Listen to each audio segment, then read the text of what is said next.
your pocket, sportsbook, and casino in one app. Go to betparx.com. The only app I recommend must be 21 and in New Jersey, Pennsylvania, Maryland, Ohio, or Maryland. Gambling problem, 1-800-GAMBLER. John Jansen and Kyle Nunemaker off this week. Mike Kern off to the recital. I am Dick Jerardi. Sean Brace is going to join me for the final hour. Sean, of course, the programming director, the afternoon drive host here on The Gambler. Sean, let's talk a little Phillies. You had the cut on earlier from Bryce Harper where Bryce said that he's quite a ways away from playing again. Still a lot of pain after the hit by Pitts the other day from Strider.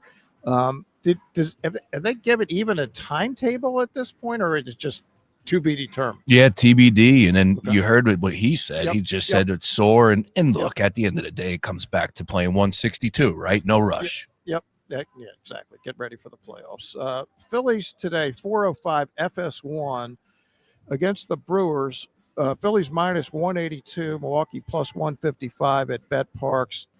Jesus Luzardo has been awesome. Oh, yeah. 5-0, 2.15 ERA, 77 strikeouts, 16 walks. He's going up against Chad Patrick for Milwaukee, 51 strikeouts, 18 walks, 2-4 record, but an ERA of 2.97. Your thoughts, Sean, on the Phillies and specifically Luzardo, who's been like the pickup of the year? Yeah, he has been. And when all Phillies fans were, screaming that they didn't do anything in the offseason, here he comes out of nowhere. And this pitching staff has just been tremendous, and it continues.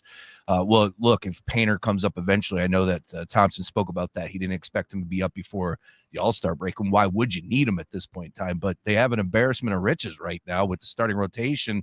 And it's been a long time since we'd be able to say that, going back to the Four Aces days. But Luzardo today, you have to like him going up against this Brew Crew team. I know we were joking, Dick, by saying the people are panicking, losing two straight. But in that clubhouse, I'm sure there is a little bit more to this game, right? Like they want to get back on the winning side, especially losing at home. But we'll see. Again, this is a Brew Crew team that I think is a little bit better than the record has shown. A little bit like the Braves as well. But you got to like the Phillies with Luzardo at home today. Yeah, I don't even mind laying 182 in this spot, given how good the pitcher's been. And you're right, the team is going to want to win. They're on national TV today. For the correct context here now, this time last week, the Phillies had the best record in baseball. Now Detroit does, but not by a lot, 38-20. Phillies are 36-21. Then the Mets, the Cubs, and the Dodgers are all 35-22. And the Yankees are 35-21. So, yeah, it's all about just getting in position. It's interesting, Sean, as good as the Phillies have been, certainly lately, really good. They're only a game ahead of the Mets. Yeah. And the division does matter, right? You can play one less playoff round. This looks like it could go into September. I mean, is there any reason to think this isn't going to go for quite a long time? These two teams look pretty evenly matched. And Dick, I know from the standpoint of the division, I don't think we can put the Braves in that conversation, but I looked at their schedule, yesterday, coming up here at the end of June, and they get the Rockies, and then they get a couple of the other teams like the Marlins that the Phillies were able to beat up on during that stretch. So I'm not pouring dirt on that Braves team just because of the names that they were rolling into that batter's box. I was like, I was quickly reminded how good they are. But I agree with you. Look, from the Mets, they've been playing. It seems like they have something going up there. I'm not going to refer to them as lucky anymore. They got a really good culture going now. And it's been almost a full year's worth of good baseball on the last 4 months of last year. So they have good bats, quality bats to get the timely hit, something that's plagued the Phillies in the last year or so. But you have to believe that with the pitching, and by the way, if the injuries don't happen to the Phillies, as we're dealing with Bryce Harper right now, that they will win this division. But it's not going to be easy come September. No, not at all. And speaking of the Mets, I mean, at Bet Parx today, they are home against the Rockies, minus 435. That's a number you just don't see in baseball. It's incredible how bad the Rockies really are. It really is. At like 25, 26 games they're on pace to win this year. It's like, how can anybody, we said that about the White Sox last year. Yeah. How can any team be that bad? I mean, baseball, the worst teams win 1 out of 3. And they're not even coming close to that. And what is their record at the? Oh my God, 9-48. So and the best part about that one, Dick, is they had 8 wins for those 3 games against the Phillies. They didn't win a game when the Phillies went out there. And then the next night, they got their 9th win by beating the Yankees. Yeah.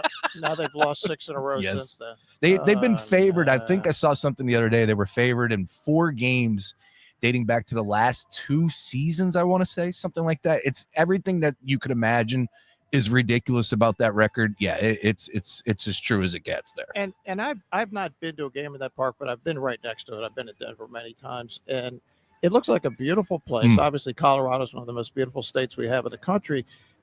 I mean, if people are still going to this? Well, it's opposing fans that are filling up the ballpark now. True story, Dick. It's hysterical that you brought this up. So I told this story a couple of weeks ago when the Phillies were out there. And so I went out to Colorado with my wife, at that time girlfriend, and we went out and like you said, it was just absolutely gorgeous. So awesome. And I'm obviously a diehard sports fan. So I said, hey, and the Rockies were in first place. They were taking on the Padres. It was a June game. And they were out in San Diego, and there's this bar that is similar to Xfinity Live with the distance to the stadium down at Citizens Bank Park. And there's a bar right next to where the Rockies play, Coors Field. And TVs everywhere, Dick. First place team. Yeah. They didn't have the Rockies on. I had to literally, as a guy from Philadelphia, ask them to put the Rockies on. And the ballpark is literally in their backyard. Yeah, they're not the biggest fans when it comes to baseball out there, but it's a shame because that team did spend money. They went out and spent money on wrong players like Chris Bryant. They had some good pitching in the farm system that they had expectations for. Hasn't panned out. You just would like to see, like, why not throw the Rockies a bone? You'd like to see them be good, but they're not exactly that. That's for sure. 9-48. So let's say that's 57 games. So they're more. They're a third. You're right. They're on pace to win like 27 games. It's insane how bad they are. I mean, what?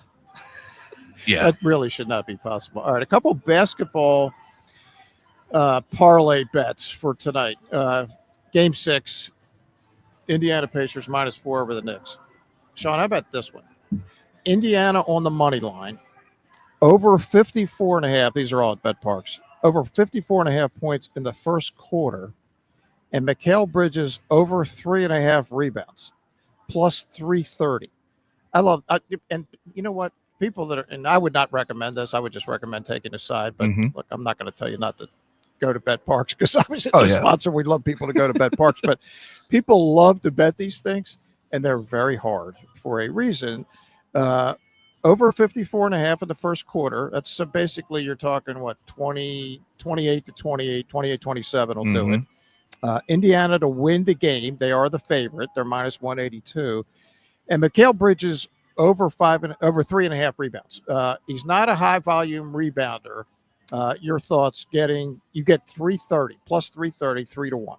Well, I'll start with the total. I definitely like that. I know that there's some people out there believing that we're going to see some defense, and that's why the number was down just a tick here at 219 at Bet Parx as far as the game total is concerned. I don't buy that. These two teams, especially when you get out there in Indiana, I think we're going to see a much better performance from guys like Halliburton and Siakam, who both struggled in that game 5 in the Garden.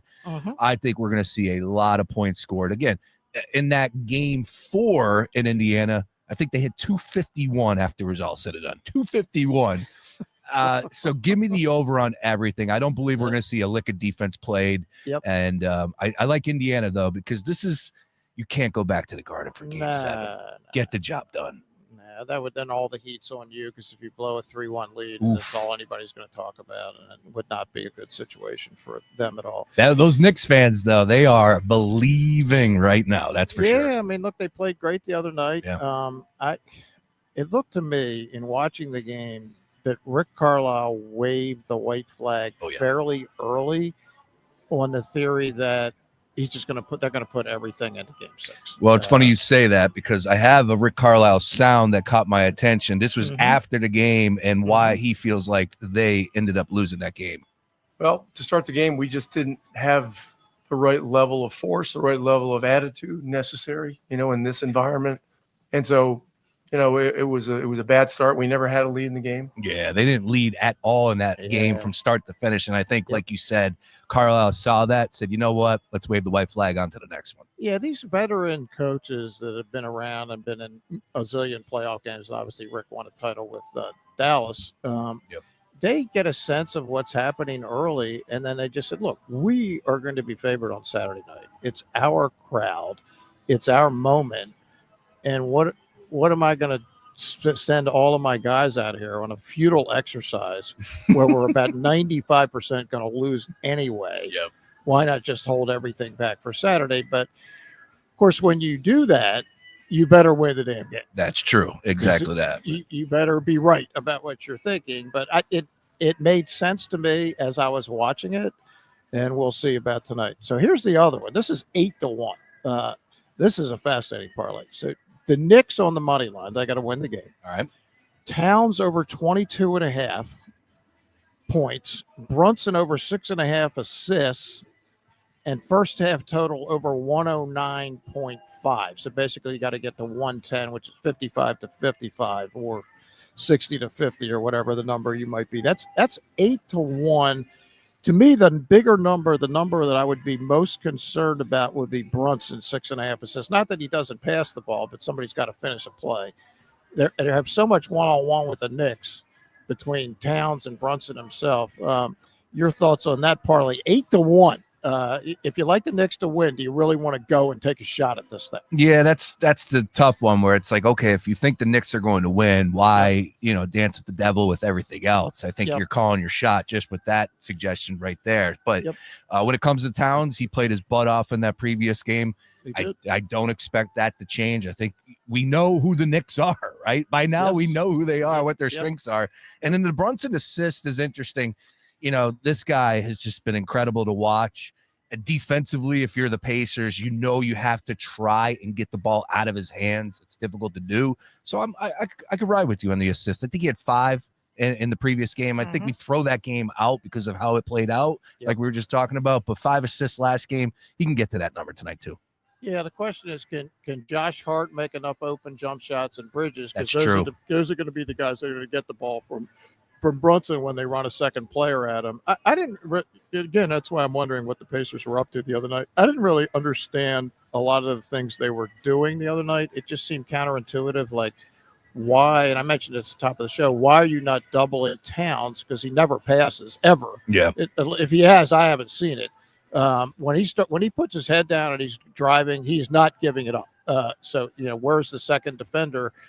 And I don't know whether you should be that fearful of the Knicks 3-point shooting that you don't want to run a second guy at them and leave somebody open. I'm more than happy to let some of their shooters try to shoot a wide open shot. Totally agree. Yeah, it was very intriguing and what they did on defensive side. And like you said, I think the game got away from them and everything, just kind of blew up in their face really fast. Towns played great. I want to give all the credit in the world to the Knicks, but I think a lot had to do with how poorly the Pacers played more than anything. And that's my big point too, Dick. Forgive me if I already said it, but you had Pascal Siakam play a terrible game. You had Tyrese Halliburton, who's been the player of, SGA, the second best player in the playoffs, start to finish, and he played his worst game. So I don't think the combination of all of that is going to happen again tonight. So I like the Pacers with that. Seems very unlikely. I think they're the right side. I saw this at 2.5 the other day. Now it's at 4. Oh, yeah. So the money is coming in on the Pacers because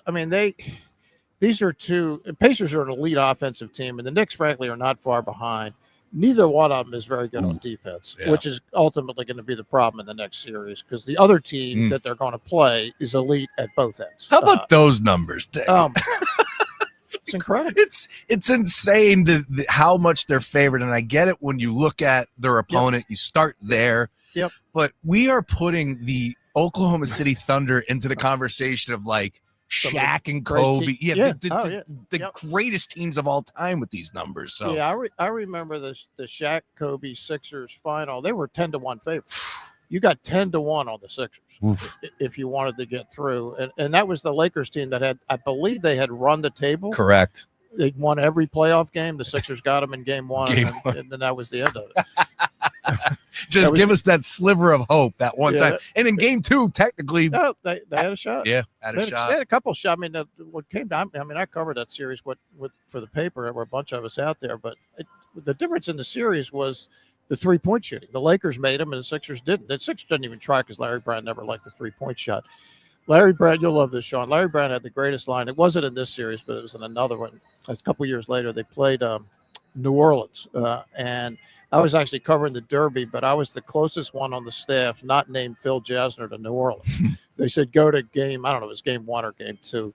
So Friday night, and Sixers win the game, and I'm in the locker room afterwards, and Larry pulls me aside and says, man, I wish this was the NCAA tournament. And that's exactly the case with the Lakers in game 1, right back in 2001. That's hysterical. Give me the NCAA tournament. You move it, and you automatically into the next round. So let's say it is the Pacers. They do win. The NBA Finals start Thursday night in Oklahoma City. And I'm trying to remember. I don't know that this has ever happened in the history of the league. To have a team, it was certainly well thought of coming into the year, but it's not like Oklahoma City was the favorite to win the NBA title when the season started.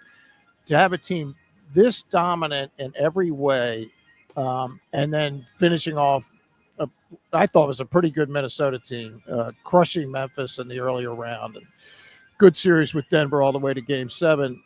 A team that's come this far, this fast, where they're thought of as almost unbeatable. Do you ever remember that in this league?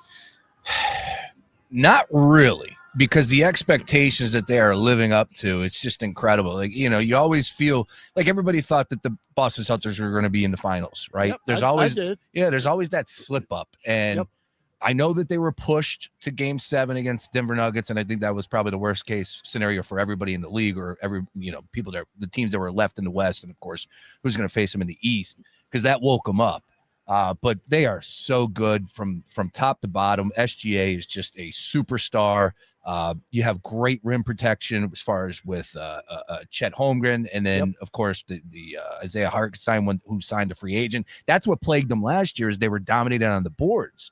And of course Caruso coming in too. That was a great trade. They have just gotten everything right, and it's showing right now, just the way that they are beating down these teams. The Timberwolves, look, that's a good squad, and they won the one game. I think that was a game that the Oklahoma City Thunder were waving a white flag. They lost by 40. But other than that, the T-Wolves weren't competing very much so in this series. Yeah, and the one that put them over the top was game 4, when both teams played great in Minnesota. Yeah. And Oklahoma City had to make every correct play for, I don't know, the last 20 minutes of the game, and they did. OKC, they were talked about, a lot of people that in this world, Dick, as far as the sports gambling community, had OKC, better team, understood, but they have lived up to the hype and then some. And it's funny because I believe, if I'm not mistaken, they had a 19-game lead on Minnesota throughout the course of the regular season, who they faced in the Western Conference Finals. Yeah, and matchups are everything. Like last year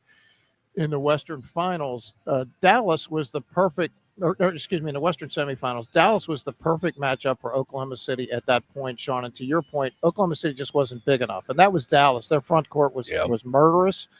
And then they did the same thing to Minnesota, because it was a front court situation. Theirs was just better than Minnesota. It's why I was so sure that Boston was going to crush Dallas, because their front court guys were not going to have to come out away from the basket and cover guys that they weren't going to be comfortable covering. And it was a mismatch, as it turned out. But that's the genius of the people running the show in Oklahoma City. They said, all right, here's what we're lacking. Mm-hmm. We have a lot of really good young talent, but what we don't have is a really good perimeter defender, and they went out and got Caruso, who's as good as anybody. Yep. And Hartenstein, just a guy who helps you win games by doing all the little things, offensive rebounds, not doing stupid stuff, not committing.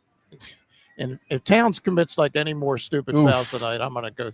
He loves to do it, and I love that Stan Van Gundy calls him on it every time he does it. Did you see post game when Chuck brought it up to him? Chuck what did he say? I didn't say. It was fantastic. He's like, "Hey, man, you got to stop causing those stupid fouls."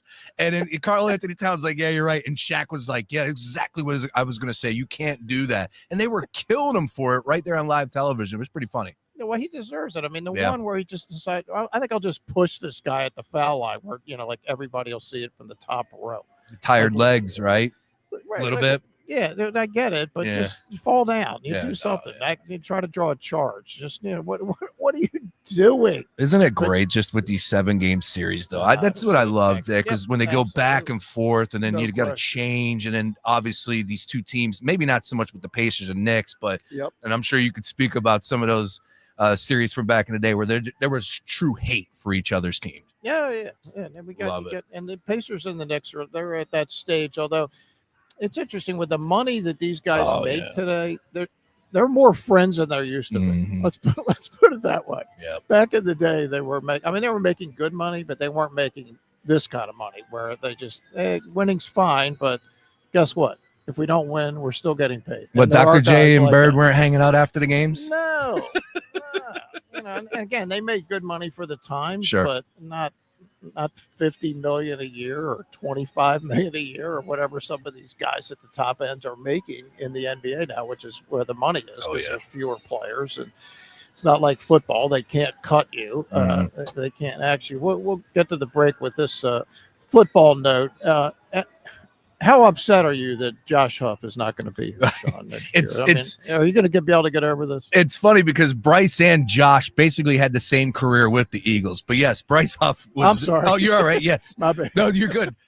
No, it's funny because he had a great season with the Jets. He did. And Howie saw the vision. They wanted to get somebody. Remember 2 seasons ago, that was the big issue. There was multiple issues for the Eagles, but they couldn't get to the quarterback. Nope.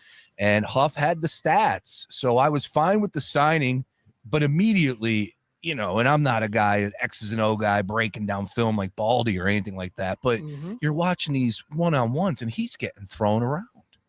And then all of a sudden he's not playing and then he's not registering tackles when he's in there. It's like, all right, what's going on? I was surprised, Dick, when I looked up yesterday his numbers that he played in as many games as he did.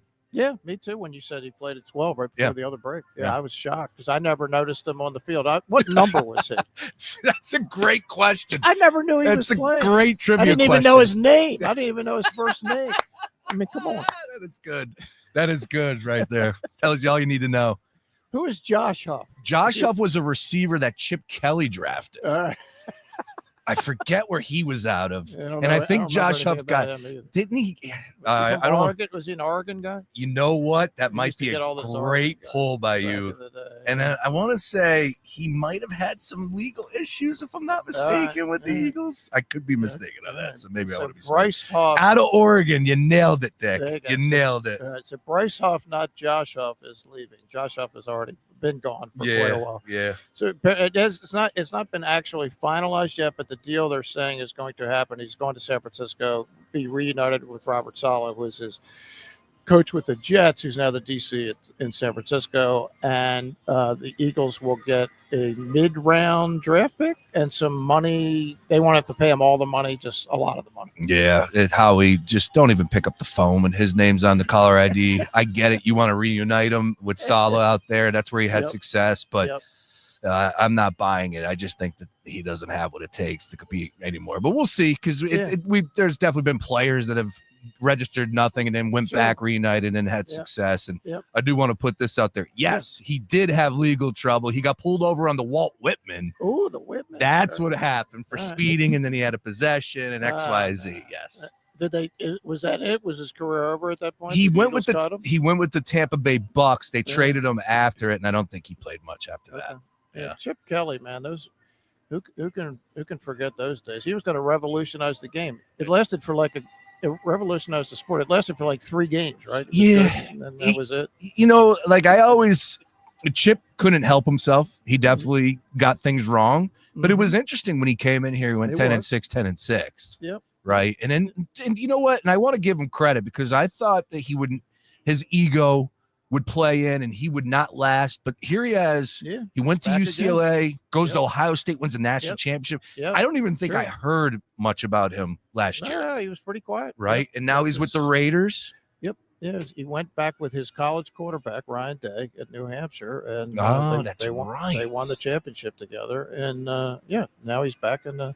Where is he in the pros? He's with the Raiders because he was talking about dealing go. with Genty now, the running back out of Boise State. Okay. Yep. Chip Kelly, my man. So yeah, he was interesting character. That's for sure. Yeah. He had to tell Dick. He had to tell. He would scratch the back of his neck when he would lie. Yeah, which was often. Chip did lie. Yes. As it turned out, he would say somewhat in the vicinity of the truth, but wouldn't quite all the way get there. All right, final break. Final 25 minutes coming up. After the break, you are listening to Sports Here, There, and Everywhere. And as we do every Saturday morning from 9 to 11, we are broadcasting live from the Parx Casino Sportsbook in Bensalem, brought to you exclusively by the Bet Parx Casino and Sportsbook app, where odds, bets, slots, and games all come together right in your pocket. Sportsbook and casino in one app. Go to betparx.com. The only app I recommend must be 21. And in New Jersey, Pennsylvania, Maryland, Ohio, or Michigan, gambling problem, 1-800-GAMBLER. I am Dick Jerardi. Sean Brace is joining me for the final part of the show. Mike Kern, we sent him off to the recital. We'll be back right after this. Oh, no, not again, Moose. That's my third premium ball in the water today. So just grab another one, Harry.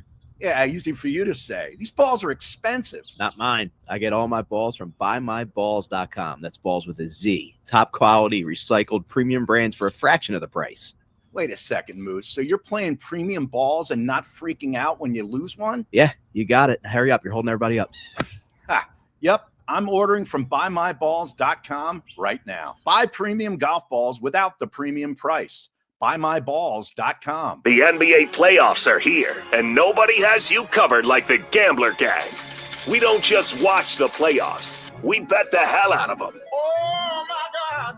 Do you own or manage a business here in Philadelphia? Are you unsure where to start when it comes to advertising? Well, here's a surprise. Fox Sports The Gambler, your local iHeart station, is the one place you can get it all. Hey, it's Sean Brace, and we can help with everything from radio and podcast ads to social media and digital. And we can even get local voices like mine spreading the word about your business. So if you're looking for someone to take care of it all, do yourself a favor right now. Call 844-844-iHeart or visit iHeartAdvertising.com today. Spring is in the air, and it's time to swing for the fences. Our MLB coverage is bringing heat all season long. Everybody moves up 90 feet. Be sure to catch Luke Arcani and Sean Brace on the Daily Ticket. Only one place that covers all the action. It's The Gambler. The riveting podcast, What Happened to Talina Czar, unravels the chilling mystery surrounding a woman's disappearance during the COVID-19 lockdown, the internet sleuths who wouldn't let it go, and the dark subcultures and betrayals they unearthed. There were a lot of secrets that were very hard to find. Listen to What Happened to Talina Czar on America's #1 podcast network, iHeart. Follow What Happened to Talina Czar and start listening on the free iHeartRadio app today. I'm Jason Flom, founding board member of the Innocence Project, and my new podcast is Wrongful Conviction, available on iHeartRadio. On Wrongful Conviction, I interview a different exoneree every week and help them to tell their incredible stories of tragedy and triumph against impossible odds. You've got to hear it to believe it. Wrongful Conviction from iHeart Studios, available now on iHeartRadio. iHeartRadio soundtrack flashback. The only song sanctioned for running upstairs is Gonna Fly Now. Bill Conti's theme from 1976's Rocky fits perfectly on today's workout playlists.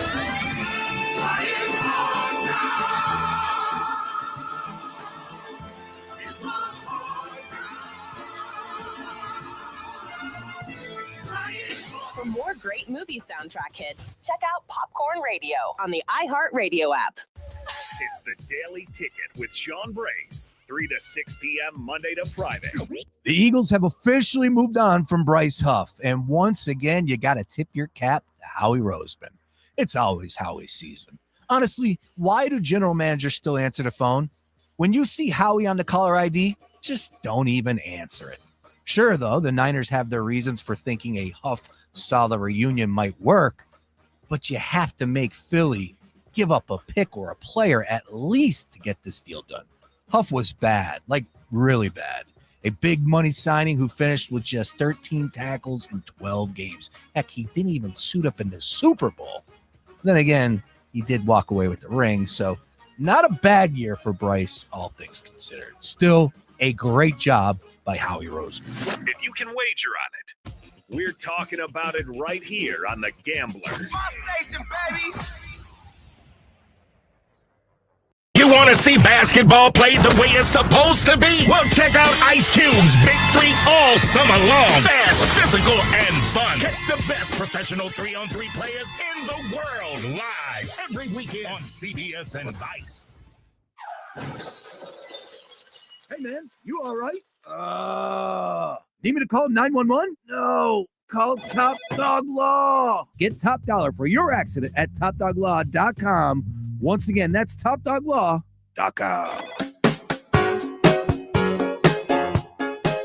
This pitch swung on a high fly ball. Center field and deep. Center fielder just giving up on it. That baby's way gone. Aaron Judge. And the Yankees have a 1-0 lead. Into his windup, kicks and deals. First pitch swinging, hit in the air. Well, the left center field. Did you? Shohei Ohtani ties it in a blink. Wow. That was the Yankees and the Dodgers last night. That was the first inning. By the way, the Dodgers were an underdog in that game. Ohtani ended up hitting another home run later. Dodgers ended up winning the game 8-5. I don't know who stayed up for it. Sean and I were not up, but how about that? Yeah, that's news to me that Ohtani went yard after that. He did. He had a second home run in the sixth, 3-run homer, it's a solo shot leading off the 4-run sixth inning when the Dodgers rallied. What is it about him that hits you? Because for me, Dick, it's how much power he gets into that swing. And it doesn't surprise me that he hit 2 bombs yesterday and he's on top of as far as home runs. I don't think, we go to Bonds, but like this is some old man strength that he has. Yep. And the ball just flies. There is a chance that in 2025 we are watching the greatest right-handed hitter and left-handed hitter in baseball history. It's crazy. And the left-handed hitter also happens to be one of the best pitchers of his generation. And it sounds like he might be coming back to pitch soon. And that's doing a Babe Ruth. Yeah, that's the unfortunate part from the Phillies' perspective is when this isn't a trade deadline deal or anything along those lines, they're going to get one of the best pitchers back in baseball come All-Star break. Yeah. Right, he's already on the team. Yeah, no, exactly. And he'll be ready for the postseason. You're listening to Sports Here, There, and Everywhere. As we do every Saturday morning, we're broadcasting live from the Parx Casino Sportsbook in Bensalem, brought to you exclusively by the Bet Parx Casino and Sportsbook app, where odds, bets, slots, and games all come together right in your pocket. Sportsbook and casino in one app. Go to betparx.com. The only app I recommend. Must be 21 and in NJPA, Maryland, Ohio, Michigan. Gambling problem, 1-800-GAMBLER. Dick Jerardi, Jansen and Nunemaker and Kern have abandoned me today, so Sean Brace. Stuck with me, Dick. You're stuck with me. All good, my man Sean. I did hear what Mike said earlier, though, before the show started, and I do want to bring that up because I did the same thing, but I just had a baby, all right? My wife and I just welcomed the baby boy back on May 14th. Awesome. Thank you. Yes, sir. So my excuse is my world is just all over the place, but to hear Jansen and Kyle get Memorial Day weekend wrong, that was classic. Yeah. Classic. What are we doing here? Come on. Yo, guys, wake up. Get it together. our guys, but the gang will be back next week, and we'll get it done. And then Kern is going to Europe in a couple of weeks, so we'll be talking to him from Amsterdam, where I don't even want to let him loose on the streets of Amsterdam. Anything could possibly happen. So good. Happen there. Before we get into Sean and I's favorite topic, which we have to do just on general principles.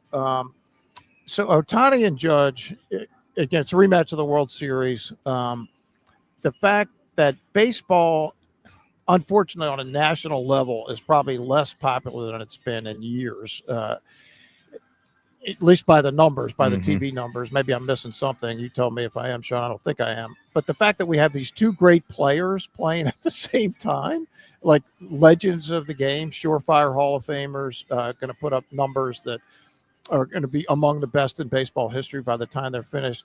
for a guy like you, doesn't go back as far as I do, and seeing some of the greats from back in the day, to see these two guys in this era, what is that like for a guy like you? Yeah, look, when it comes to watching Judge, I made the mistake a couple seasons ago because at Jansen, a matter of fact, we were talking about unicorns, and I was like, Shohei's a unicorn, and he was saying Judge was too. I was wrong because he plays an incredible outfield as well. Yep.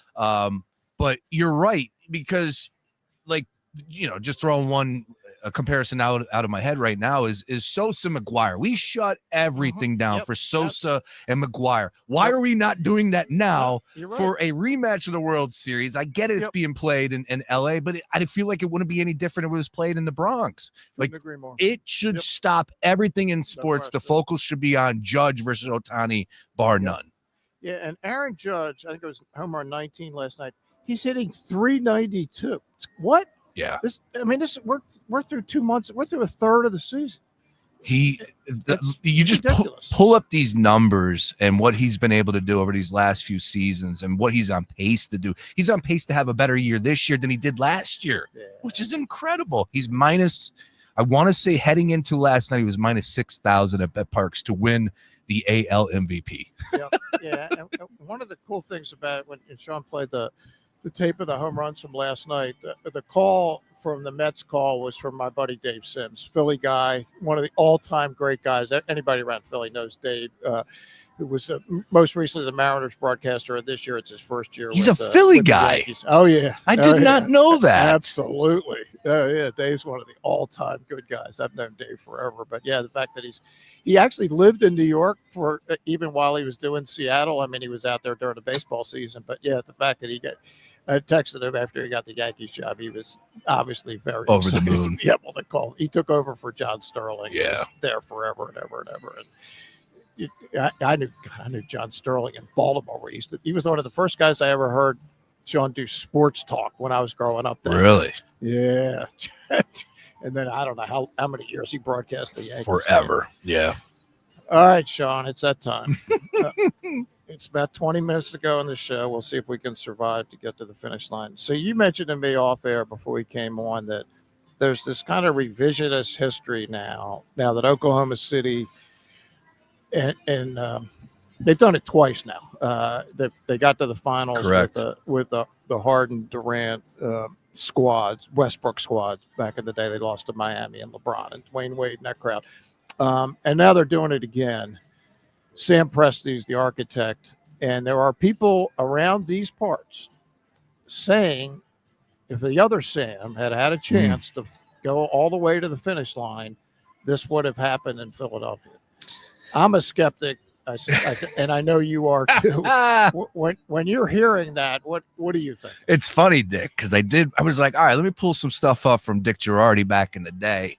And I wasn't aiming for anything Sixers. I was just looking for some earlier stuff. And then one of the first things that popped up was an article that you wrote back in 2016 about Sam Hinkie, and in a local blog it didn't really believe him. They were not happy. Yeah, they weren't happy. But guess who was right after it was all said and done here in 2025? Nice work by you on that one. Yeah, I appreciate it. At the point, Dick, it really rubbed me the wrong way. I always understood. It didn't take a genius to realize. That was one of the things that irked me, is like we made Sam Hinkie to be like this evil genius and he's got all these bright ideas. Like it wasn't, anything that we weren't really able to understand, to comprehend. Okay, they're tanking. You want to get a higher draft pick.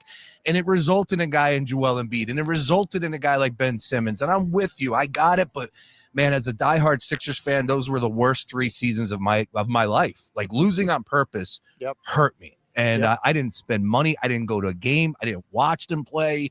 And in those days, it hit me a little bit different versus this year, where I didn't watch just because I got so much going on in my life that I'm like, I'm not going to, you can call me a fair weather fan this year. That's fine with the Sixers. I don't care. But back in those days with Sam Hinkie, look, I understood it. And as I said, it resulted in a guy like Joel Embiid. And I think if Ben Simmons doesn't turn into, the head case that he turned into, I think they might end up getting to an Eastern Conference Finals or an NBA Finals, or even have a better chance at winning it all. But I think there's a thing called karma that really does come into play with those sort of things. Yeah, And apparently it did with them. yes, and we've been snake bitten since. Yeah, it was a fascinating time in town to go back. I mean, Sam got here when? Like a decade ago? I'm kind of losing track of time. Oh man, it was like, yeah, it was 2012ish. Even further back. Yeah. Okay. It was Doug Collins had retired, and then they needed they were just basically going to start over.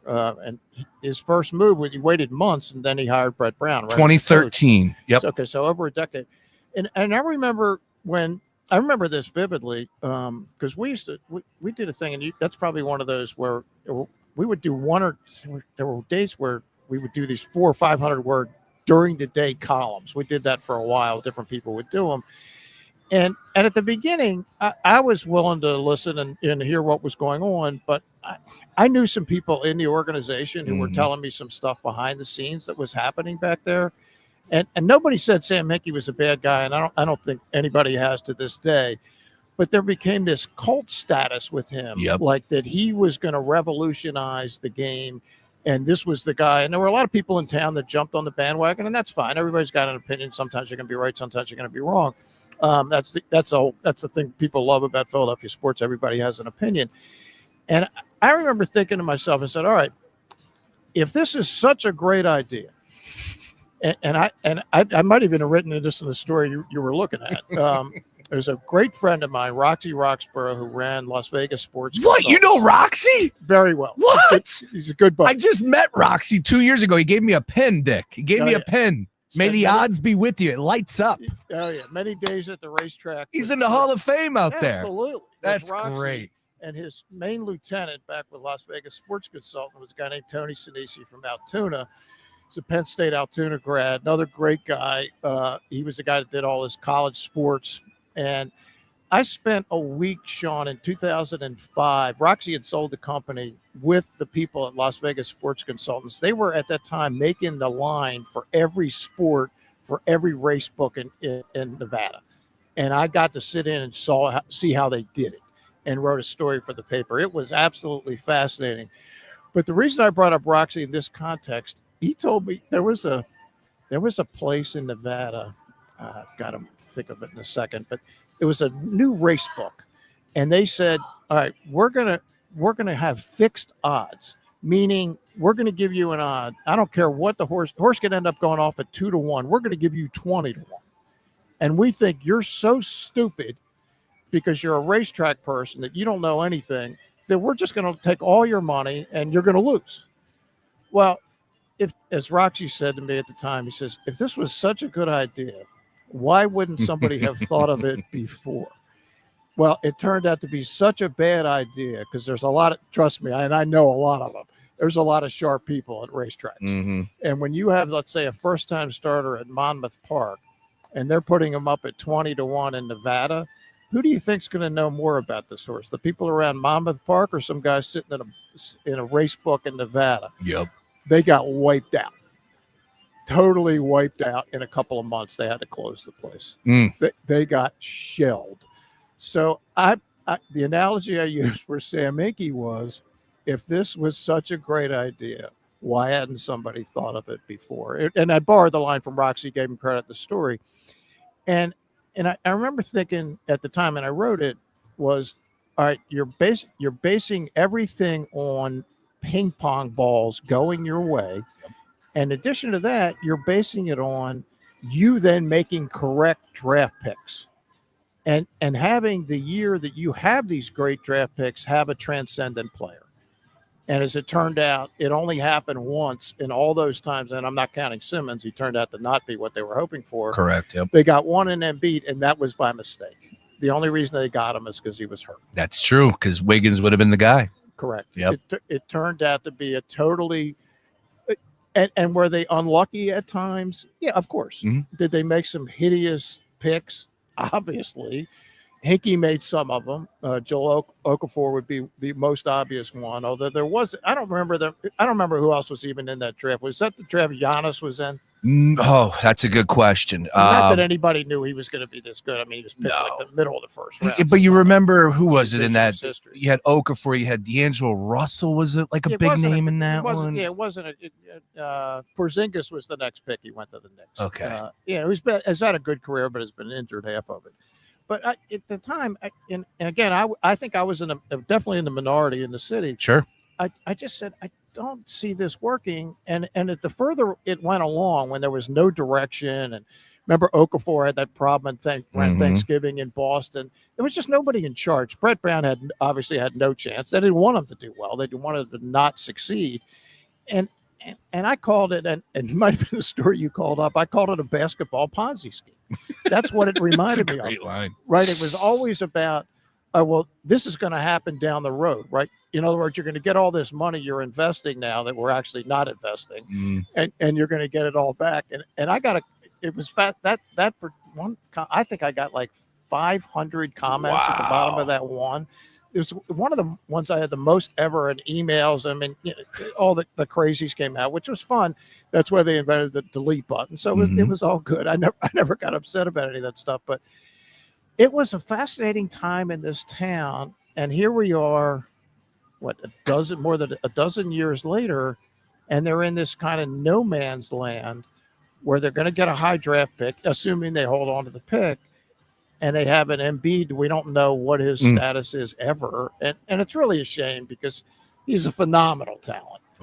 He's just one of the most skilled big men in history. I put him up there with like Olajuwon and Abdul-Jabbar just for strict basketball skills. And it just looks like it's going to end badly. I wonder what a lot of the people that are saying, first of all, how could you even say that you know what would have happened if Hinkie stayed? Sean, is there any way to know that? Not at all. He was here for 3 seasons tops. I think that was it. And, just the guessing that went into it. And it's like, even if you're going to give him all the right moves, would that still amount to building a championship contender? I want to give Sam the credit. Also, I would say, how come he's never gotten another job? Yeah, that's a good point. Yeah, it's almost like he got blackballed. I feel kind of bad for him because I only met him once. He came on our TV show. He seemed like a very nice guy. He's an easy guy to talk to.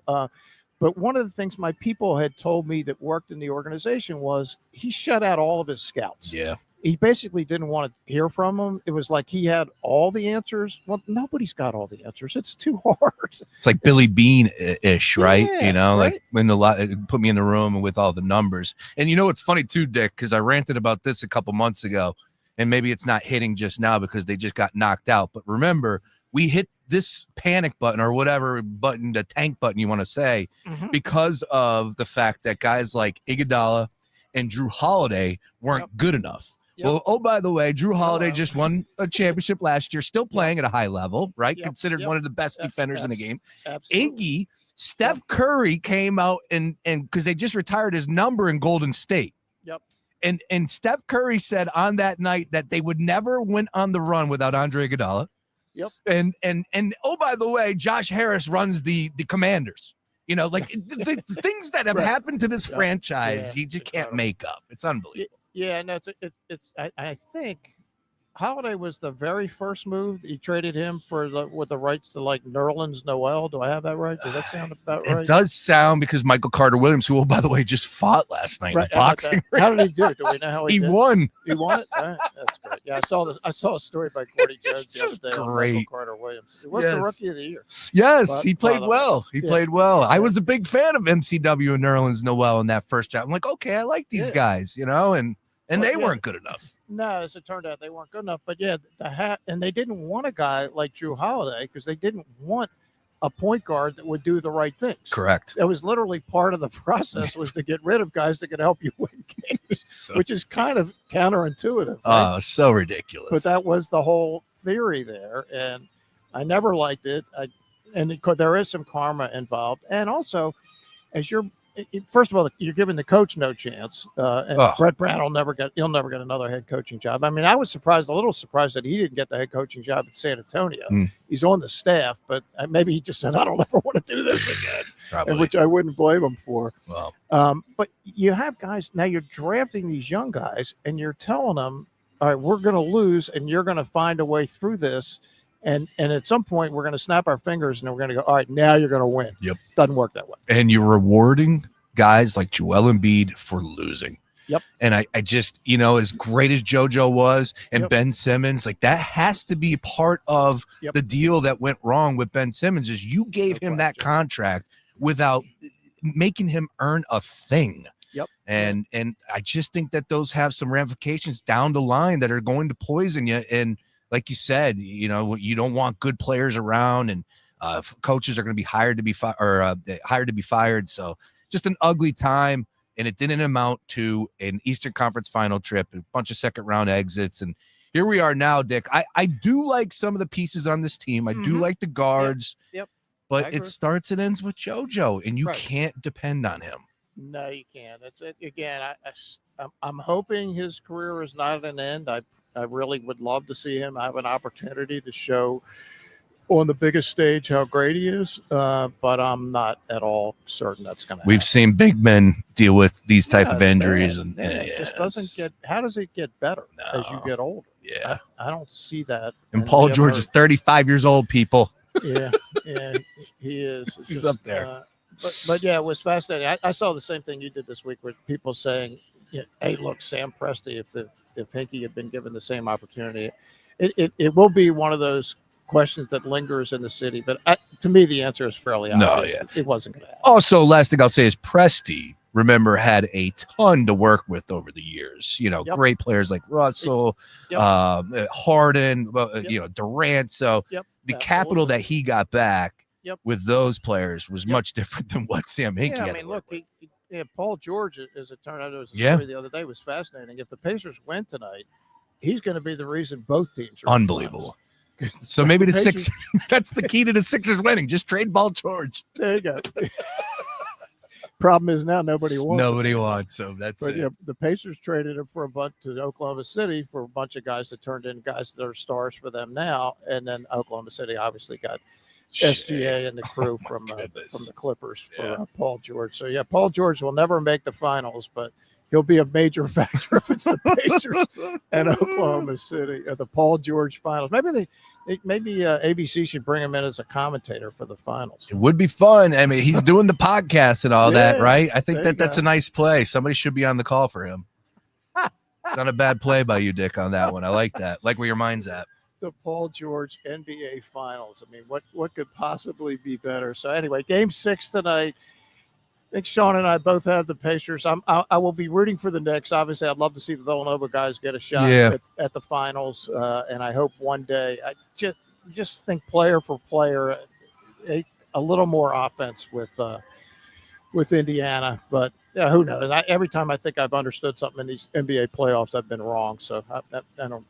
I basically have no clue what's going on. If they go out today and play their game, I know it's cliche, but if they Yep. do, where they're running, playing with Yep. juice, shooting the 3-pointers and Yep. and Supposed to shoot, win. like the one game they lost, they made 5 3-pointers, 5 for 25. So anything better than that, I don't see Indiana losing tonight. Nah, seems unlikely. They have a little more than the Knicks have. That's just a fact. The facts, and we shall see. It'll be fun tonight. Champions League this afternoon. Phillies this afternoon. NBA Eastern Conference Final Game 6 tonight. So a lot of good action for everybody. Sean, it's been awesome, man. You're the for best, last Dick. hour. Thanks for filling Thanks in. for Appreciate everything it. every Saturday, sir. Yes, sir. All right, pal. Sean Brace hanging with us. We'll be back next week with a little more sports here, there, and everywhere. As we do every Saturday morning, we broadcast live from the Parx